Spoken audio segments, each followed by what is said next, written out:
हळद रुसली कुंकू हसलं मालिकेत आज आपण बघणार आहोत. पूजा बाळजाबाईला म्हणत असते, दुष्यंत आता US ला चाललाय. मी इथे त्याच्या एवढं जवळ असूनही तो मला भाव देत नाही. मग US ला गेल्यावर तर काय होईल? बाळजाबाई म्हणते, आपला हेतू दुष्यंतच्या आयुष्यातून कृष्णाला बाहेर करायचा होता ना. पूजा म्हणते, तो तुमचा हेतू होता, माझा नाही. माझा हेतू तर दुष्यंतच्या आयुष्यात एंटर करायचा होता. पण आता दुष्यंत US ला गेल्यावर माझा हेतू कसा साध्य होणार आहे? उद्या तो US ला जाईल आणि तिकडे? बाळजाबाई म्हणते, तिकडे काय? पूजा म्हणते, त वरून ताकभात ओळखता येतच असेल तुम्हाला. मी दुष्यंतला एकट्याला US ला जाऊ देणारच नाही, बघालच तुम्ही. आता इकडे कृष्णा भाजी निवडत बसलेली असते. आढळराव तिथे येतात आणि कृष्णाला म्हणतात, भाजी कशी बी करा, तुमच्या हाताला चव आहेच. ते पुढे कृष्णाला म्हणतात, अहो सुनबाई, दुष्यंत अमेरिकेला जायला निघालाय यावर तुमचं काय बी म्हणणं नाही का? खरंच आनंद झालाय का तुम्हासनी? कृष्णा म्हणते, अहो वय लयच आनंद झालाय बघा. आढळराव म्हणतात, पण तुमच्या चेहऱ्यावर तर वेगळंच दिसायलंय. कृष्णा म्हणते, थोरले सरकार, अहो वाढणाऱ्या रोपाला वाढण्यापासून अडवायचं नसतंय. आढळराव म्हणतात, नाही नाही, ते बी चांगलंच आहे, मान्य आहे, पण ती अमेरिका काय हाकच्या अंतरावर नाही नवं. आता मात्र कृष्णाचा चेहरा थोडासा पडतो. इकडे दुष्यंतही तोच विचार करत असतो की, कृष्णा तुला खरंच आनंद होतोय मी अमेरिकेला जातोय याचा? दुष्यंत कृष्णा जे काही बोललेले असते ते सगळं आठवत असतो. दुष्यंत म्हणतो, ही कृष्णा काय विचार करून मला जायला सांगते अमेरिकेला, कोणास ठाऊक. अमेरिका काय हाकेच्या अंतरावर थोडीच आहे. कृष्णा इकडे आढळरावांना म्हणते, थोरले सरकार, दुष्यंत सरकाराचं सपान पूर्ण करण्यासाठी त्यांनी अमेरिकेला गेलंच पाहिजे की. आढळराव कृष्णाला म्हणतात, अगं पण पोरी, तुला समजत कसं नाही? दुष्यंत जर अमेरिकेला गेला तर ही बाळजा तुझं जीणं मुश्किल करून ठेवील ग. कृष्णा म्हणते, थोरले सरकार, तुम्ही आहे की, तुम्ही असल्यावर मला कसली बी भीती नाही बघा. कृष्णा म्हणते, माझ्या पायी दुष्यंत सरकारांनी त्यांच्या स्वप्नांवर माती का टाकावी? इकडे दुष्यंतही तोच विचार करत असतो. तो हसतच म्हणतो, माझ्या स्वप्नांचाच विचार करत असणारी कृष्णा, म्हणून माझ्या US ला जाण्यावर तिचं काहीच म्हणणं नाही. दुष्यंत म्हणतो, तिला माहिती आहे ना हे प्रोजेक्ट किती महत्त्वाचं आहे माझ्यासाठी, किती मेहनत केली मी याच्यासाठी, म्हणूनच ती असा विचार करत असेल. दुष्यंत आता उठून बसतो आणि म्हणतो, तिचं जाऊ दे, पण माझं काय? मी एवढी मेहनत केली या प्रोजेक्टसाठी, मला हवं तसं सगळं घडतंय. मी इतका प्रॅक्टिकल माणूस आहे. मी कायम नात्यांपेक्षा जास्त माझ्या स्वप्नांना महत्त्व दिलं आहे. तरी मनापासून मला जावंसं का वाटत नाही आहे? इथेच थांबावं असं का वाटतंय मला? इकडे आता आढळराव पण कृष्णाला समजावून सांगत असतात की, कृष्णे, तू थांबवू शकतेस दुष्यंतला तिकडं जाण्यापासून. मागं नव्ह का तू त्याला शहरात जाण्यापासून थांबवलं होतं, आठव? कृष्णा म्हणते, तवा म्या खोळ्यागत वागलो बघा. ती म्हणते, थोरले सरकार, म्या कुणाच्या पोटी जन्माला आलो ते बी मला ठावं नाही. जन्मापासनं पोरकेपणा माझ्या नशिबी आला. ज्या बापानं मला जन्म दिला तो बी मला सोडून देवाघरी गेला, आणि आईनं मला कधी बी तिची लेक नाही मानलं व.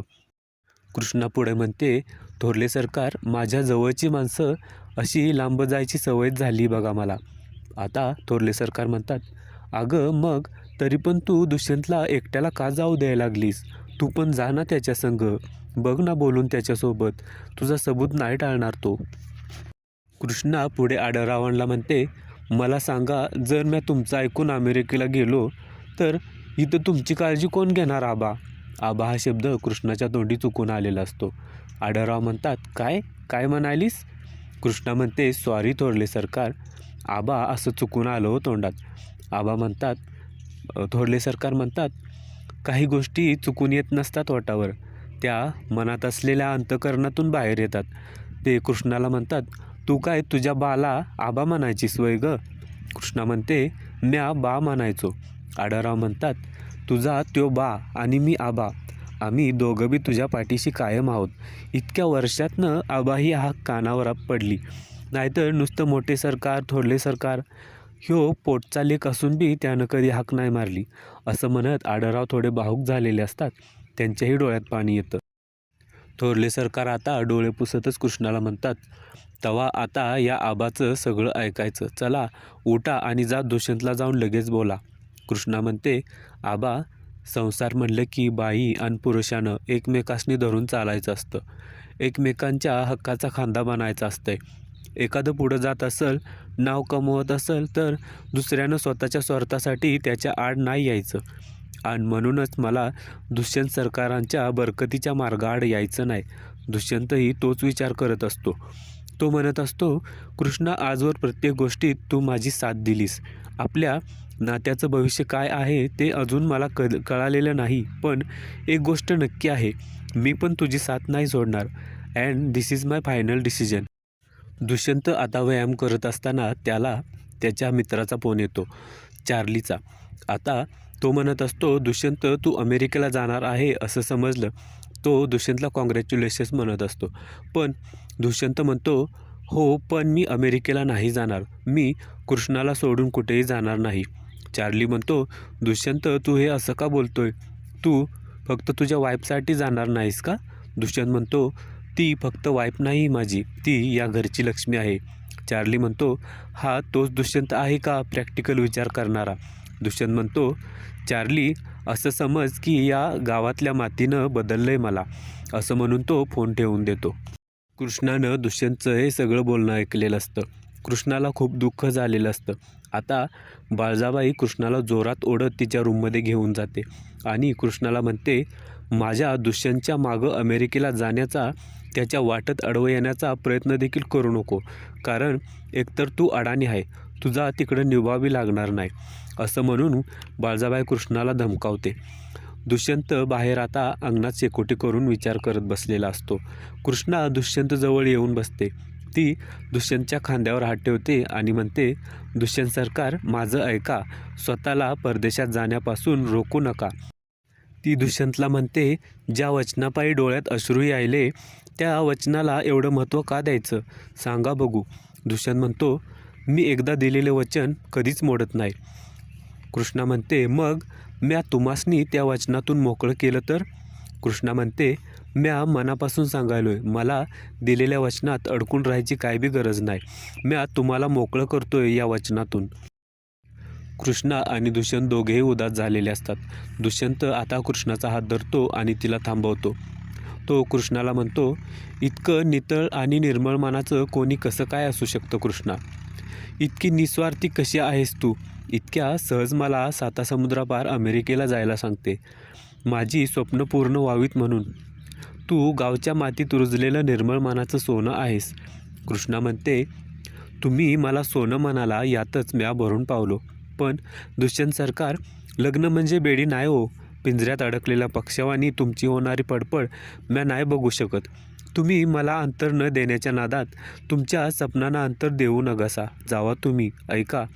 दुष्यंत रडतच म्हणतो, कृष्णा, थँक्यू, पण मी तुला वचन देतो की जोपर्यंत मी इथं आहे तोपर्यंत मी नवऱ्याची सगळी कर्तव्य पार पाडीन.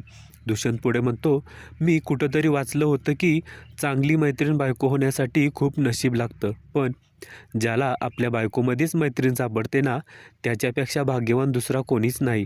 तू फक्त माझी बायको नाही, तर तू माझी खरी मैत्रीण आहे. Thank you so much Krishna. असं म्हणून तो कृष्णाच्या गळ्यात पडून रडत असतो. कृष्णाही रडत असते. दोघंही आता खूप इमोशनल झालेले असतात. सोमवारच्या भागात आपण बघणार आहोत, पूजा बाळजाबाईला म्हणत असते, प्लीज काहीतरी करा. बाळजाबाई मैनावतीला सांगतात, आज घरातल्या सगळ्या कामगारांना सुट्टी द्या. मैनावती म्हणते, मग घरातली कामं कोण करणार? बाळजाबाई म्हणते, ती कृष्णी आहे की. बाळजाबाई पुढे कृष्णाला म्हणत असते, दुष्यंत एकदा का अमेरिकेला गेला की बघ मी तुला एकटी कसं पाडते ते, आणि तुझी लवकरच या घरातनं कशी हकालपट्टी करते ते. कृष्णासुद्धा बाळजाबाईला तोडीस तोड उत्तर देते. ती म्हणते, मला बघून तुम्हाला श्वास घेणं कठीण होईल. तुमच्या श्वासावर लक्ष द्या आधी.